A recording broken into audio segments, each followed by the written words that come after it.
কিছু কিছু টিভি শোজের সাথে না আমাদের একটা ইমোশন জড়িয়ে আছে ছোটবেলার। তার মধ্যে অন্যতম হচ্ছে গিয়ে আহাট।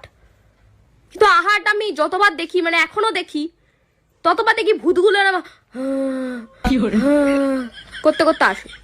মানে কি হিসাবে ভূতগুলোরা বানায়, মানে ঘুমায় না ভূতগুলো নাকি, মানে কি গলায় খোলা খারাপ হয়, কোনো কোনো সমস্যা হয়, কোনো কি হিসাব করে বানায় ভূতগুলোরে? হ্যাঁ হ্যাঁ করতে করতে কেন আসে? আর ভূতের ওই ওই সাদা মার্কা চোখ কমন হয়ে গেছে, একটু চেঞ্জ কর ভাই। একটু সাদা মার্কা চোখ দেখে আর কেউ এখন ভয়, বাচ্চা কাচ্চারাও ভয় পায় না। আর অদ্ভুত প্রশ্ন দুটো, কে ওখানে, কে কে তোর কি জানার, কে ওখানে, ওখানে কে তোর কি জানার, তো ওখানে চলে যা, তো ভয় করছে। আর দ্বিতীয় আমার প্রশ্ন হচ্ছে, তুমি কে, তুমি কি চাও, ও কি চায় তো তোর কি, ও কি চায় সেটা তো তোর দায়িত্ব নিয়ে রেখেছিস তুই দেওয়ার। মানে অদ্ভুত এই প্রশ্নগুলো কোথা দিয়ে দেয়, মানে স্ক্রিপ্ট লেখার কি